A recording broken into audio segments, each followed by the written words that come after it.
What up, guys? It's Rikk back, aka Guidi J, here with another Monster Closet mini. This time we're talking about SplatterHouse. And now, oddly enough, this is one of my favorite games as a kid growing up. Which is weird, because this game is ultra-violent.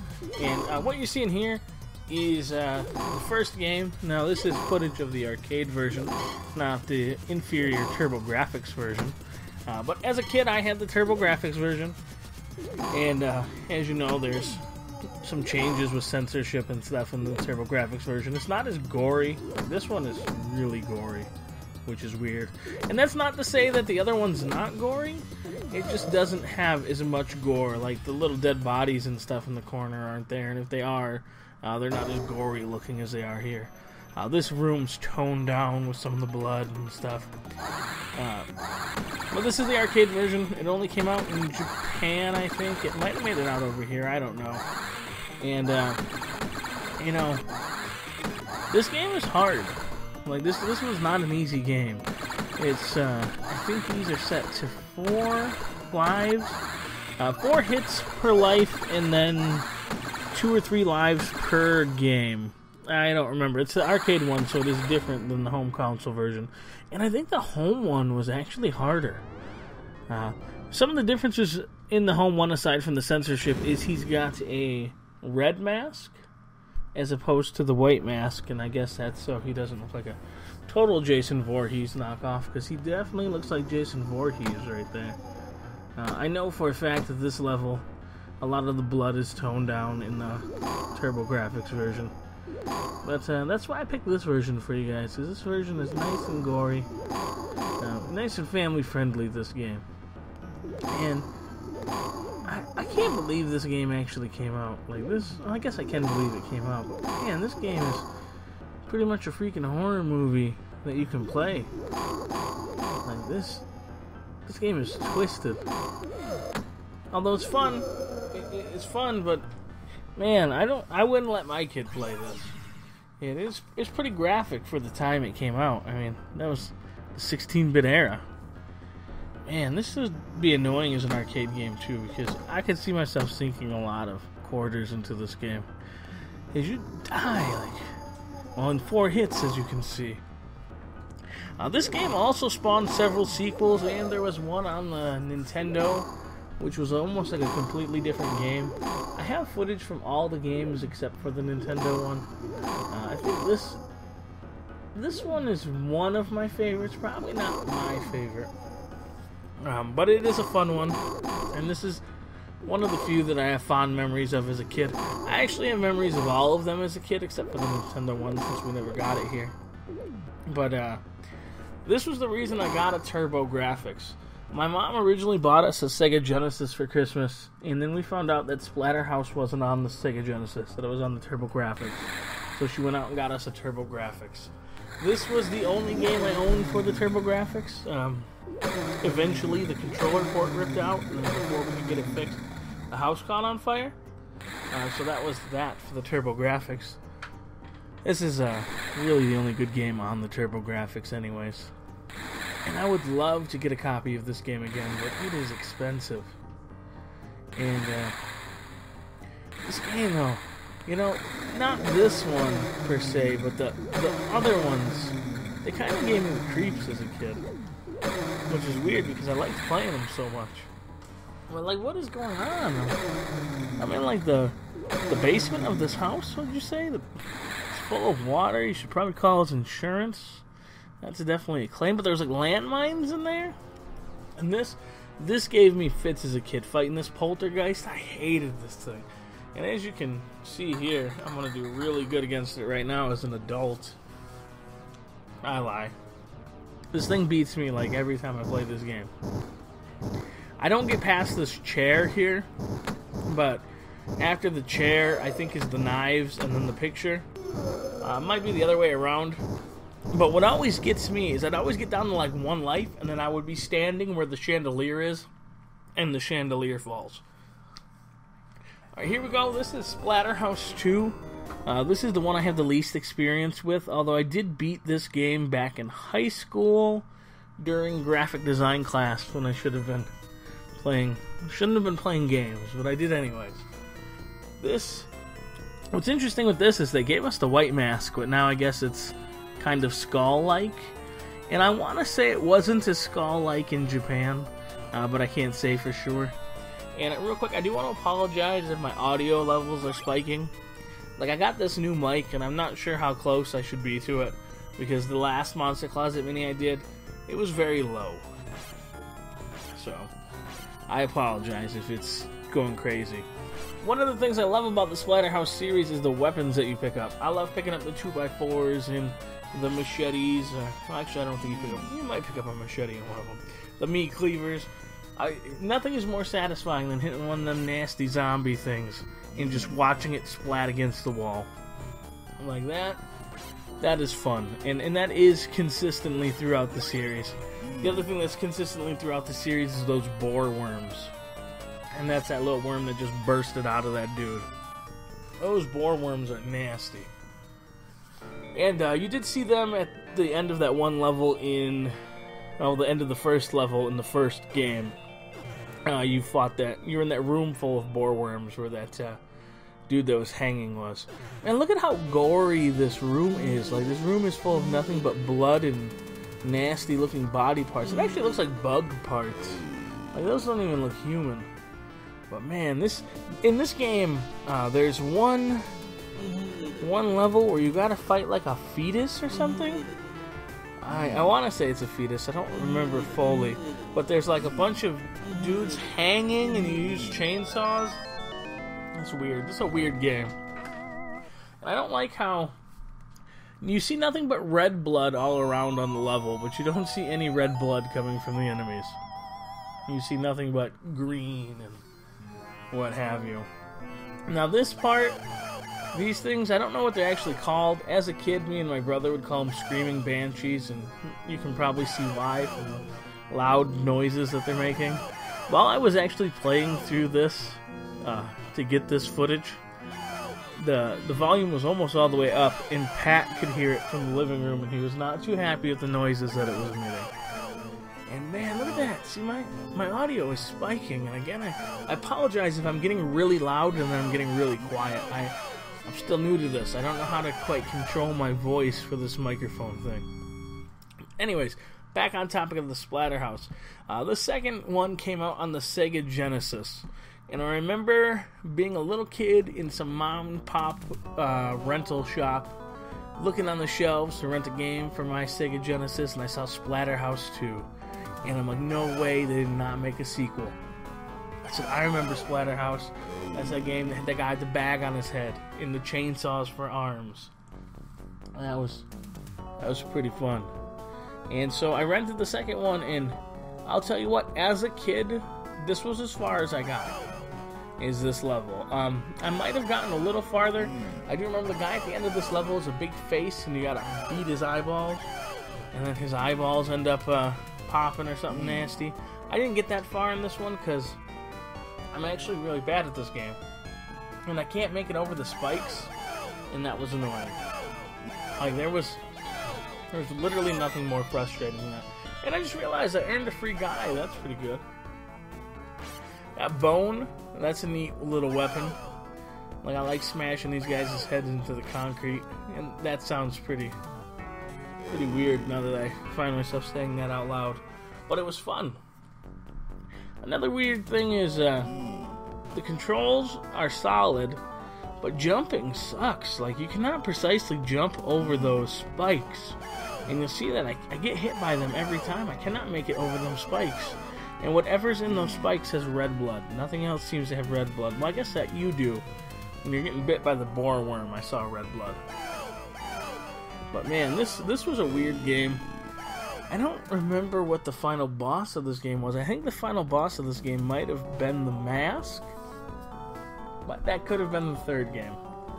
It's honestly, until today, it's been so long since I've actually even played this game. I would also like to find boxed copies of this one and the third one, but man, are they expensive. That's crazy. You know what's even crazier is my mom let me play this game as a kid. Like, I couldn't have been that old. I don't know when this game came out, but I mean, It was on the Sega Genesis, so... Alright, I died there. I did not want to continue. Instead, I figured I'd show you guys this one. This is SplatterHouse 3. This is the one I actually think I played the most. I never owned it, but I rented it a lot. Of course, this is also on the Sega Genesis. And I will say that this game legit gave me nightmares. Like, I don't know why I played it so much, but I honestly had terrifying dreams about this game. And this one is a lot different. Instead of just going from level to level like you did in the first two, like it was linear, you go from left to right. In this, you had to defeat all the enemies in the room and then go into a doorway. There was an end boss that you had to work your way to. You had to find your way to him and then fight that end boss, and then you'd go on to like the next floor of the mansion. But I beat this one as well. This might actually be the one where you fight the mask. The mask is, for some reason, your enemy. Interesting thing about this one is, aside from, man, look at, why is there just blood falling from the ceiling? That doesn't even make sense. Like, this, whatever happened in this house, it was gross. But yeah, look at the claw marks on the wall, and that is weird. Like, that was one thing, as a kid, it always mesmerized me, was just how gory and detailed these backgrounds are. In one part, you're in like a kitchen, and there's just a heart on the table, and the fridge is overflowing with guts and stuff. That's disgusting. Here's the thing, though. You can power up in this game, and you become big, beefy Rikk.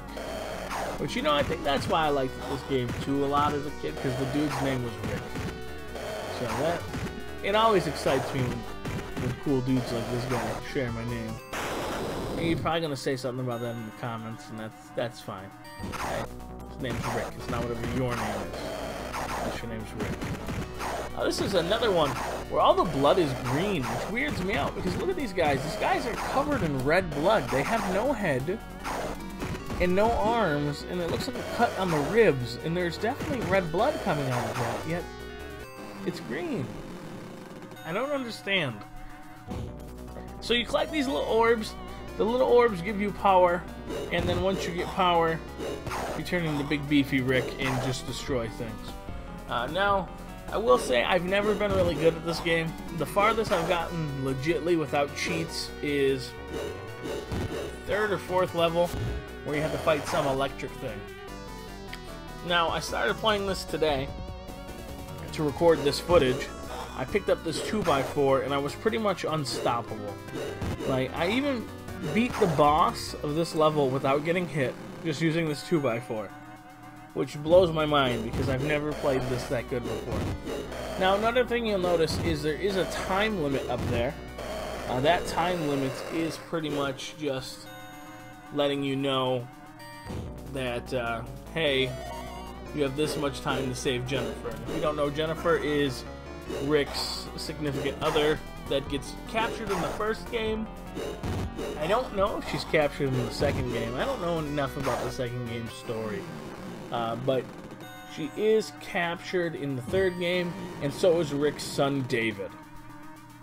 So, but the time limit there pretty much says if you don't get to the boss and beat the boss by that time, bad things happen. And you'll see that, because I get through this, but I do not beat the boss in time. So bad things happen. And bad things happening is never fun. I don't like it when bad things happen. Man, I just like beating these things into the ground. That is fun. And what this thing is I have no idea. But again, red blood. Look at this. When you knock their head off, there's red blood. But when you knock them into the ground, it's green. You know, for a game as gory as this... Oh, and here's like a little cutscene. Jennifer begins to smell the rot of the grave. Jennifer. Whatever that means. Like that. The cutscenes are weird in this game. This whole game is actually pretty weird. You know, now that I think about it, I think Jennifer was in the second one. But this one is almost like a whole nother game. I don't want to say a whole nother game. I guess it just really evolved as a game. I was gonna say kind of RPG-ish, but I don't really want to say it's kind of RPG-ish. One thing I don't like that you didn't really see is when you drop your weapon, this little ghost thing comes to take it, and it takes it to some weird room, which also has a cinder block in it. And you'll see the little ghost thing appear a few times as I do end up dropping it, but I always pick it back up in time. I also don't like how these guys are appearing from the ceiling by just being drips of green. That's pretty gross. And that blood on that ceiling there, that is really grody. Oh, look, there's the heart on the table. Like, as a kid, I was mesmerized and terrorized by that. Like, that is freaky. Like, look at that. It's just sitting there on the table. Where's the rest of the body? And look at that fridge, man. There's just guts hanging out of the fridge. And them chairs don't look safe to sit on. And there's just little spills of blood just all over the place. That is nasty. The monster emits a foul smell and moves closer to Jennifer. I'm reading this for you guys. I want to keep you guys entertained, in the know. Look at these big fat things. This is nasty. And this guy goes in here with like no fear. He has no fear of any of this. He's going to go in, he's going to bop it on the head with this stick, and he don't care. I would be terrified. Look at that. That is gross. And this one, and in the other ones, the monsters changed colors. You know how it is in games. They reuse sprites, and the monster just changes colors. Oh, this one's blue. It takes 2 hits. Up, this one's green. It takes 3 hits. You see, there's the blue one. Oh man, those must be like cold dead bodies or something. I don't understand why they're blue. All right, so this is the hallway to the boss. Like every floor, I guess you can call the floor. I think at one point you go in the basement. Like, I think every level is a different floor of this house. The third mansion. The first mansion you destroy in the first game, it sets on fire. And then you end up fighting some big face that comes out of the ground. I think at the end of that, at least in the arcade one, it says, oh, there's another mansion in the background or something. So that's the mansion you go to in the second one. You know, the second one you might actually be going back into the old burned down mansion. I don't remember. I didn't get far enough into it, as you saw. The third one is a new mansion. And, you know, there's some Dr. West or something. All that's really fleshed out in the new version of the game. And you guys are going to hate me, but I don't remember what year the new one came out in. I'm going to say 2009, 2010. 2010-ish. 2010 to 2011, I want to say. I don't think it was 2012. Jennifer is destroyed by the foul beast. Like, that's some strong words there. She was destroyed. Like, that thing obliterated her. Jennifer is no more. And look at that nasty, naked thing just feasting on a dead body. See, that's gross. And I used to play this as a kid, and no wonder this gave me nightmares. And I've told you guys I played this as a kid like 17 times. Now I'm repeating myself. I'm sorry. But this is the boss of the first stage. And as you can see here, I'm just whomping him with this stick. And look at those. Why did they board up those windows? Like, so I hope no one looks in these windows and sees this thing eating dead bodies. Because if I looked into someone's window and I saw that, I would be terrified. I would probably immediately poop my pants. I'm not gonna lie. That's... Look at... Oh, man. You know, I remember... As a kid, I remember thinking there was a lot more blood and stuff in this. But look, there's a blood even coming from like a pipe on the wall. That's gross. Why is it doing that? And all the blood is in the corners and stuff. Like, this thing is a sloppy eater. This little head here in the corner, that has always grossed me out, too. Oh, man, my audio's doing it again. I apologize. I keep backing away from this microphone, and I probably should stay closer to it. So that was the third one. So here is the newest one, and I'm going to let you guys watch this intro, so enjoy. Okay. I want us to be together until the end of the world.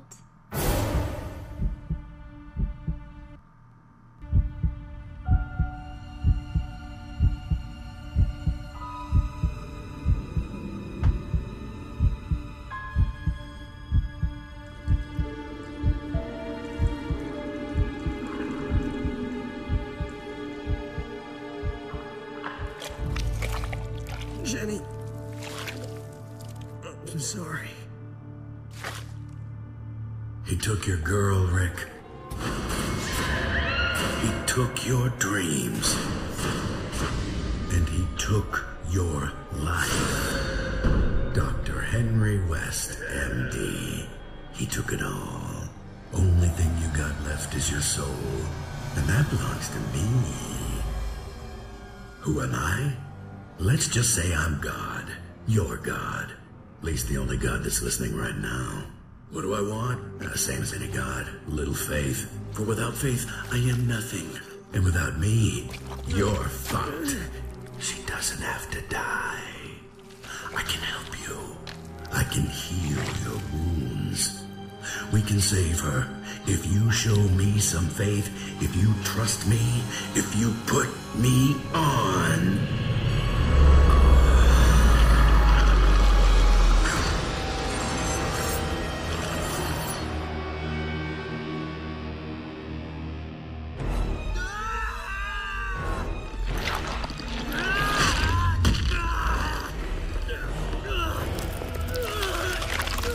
Quit whining.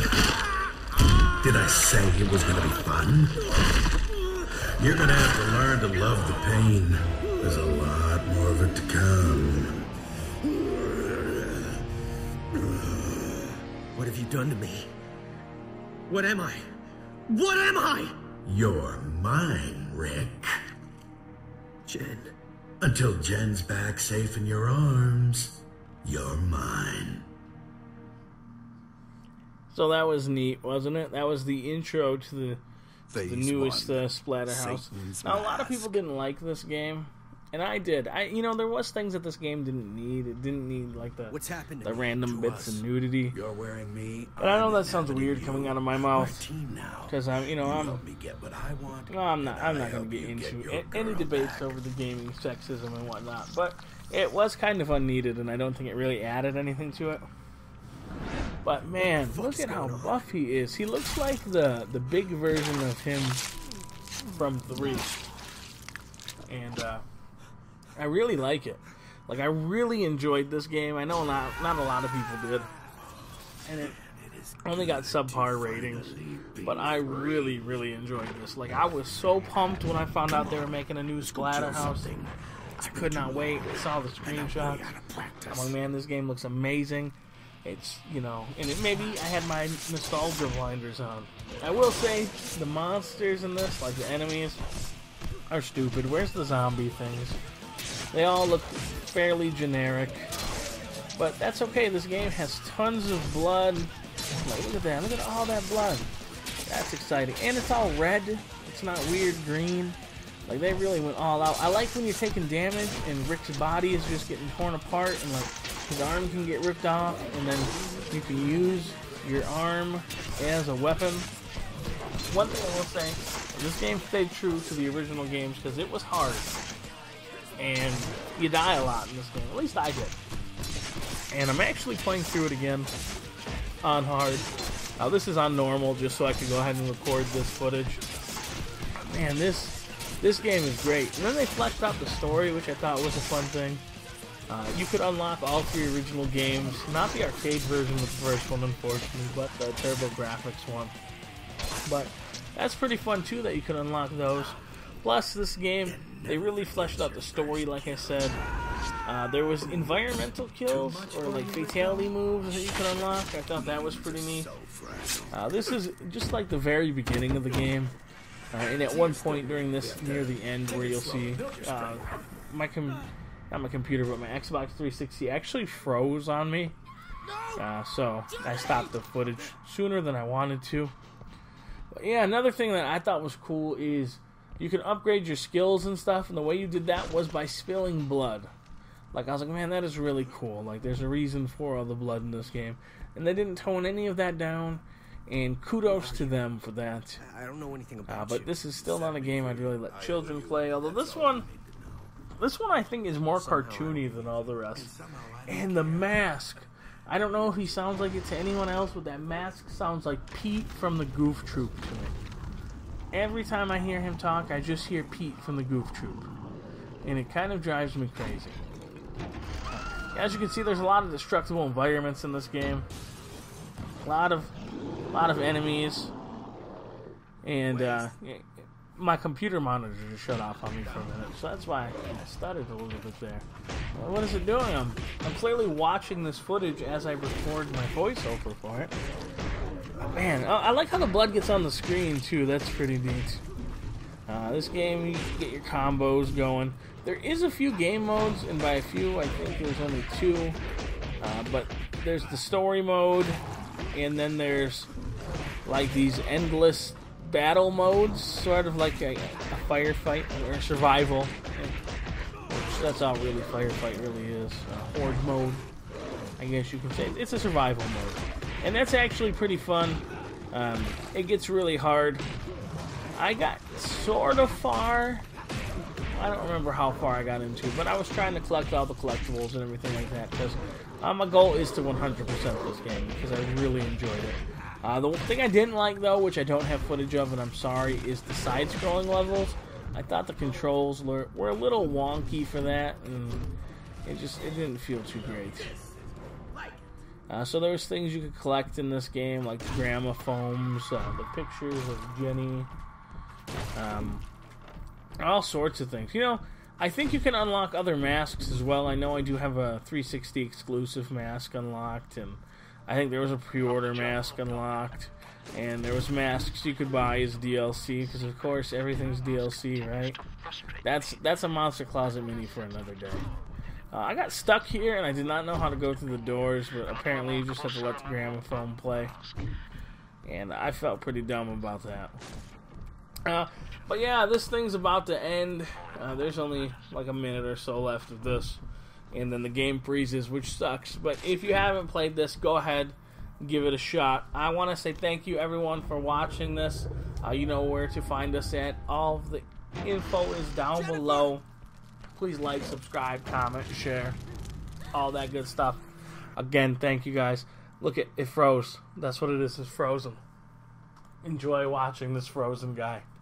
Again, this is Rikk, aka Guidi J. It's another Monster Closet Minis for you guys. Thanks for watching. Please like, don't dislike it. Comment too. And then follow us on all sorts of social media. Thanks a lot, guys.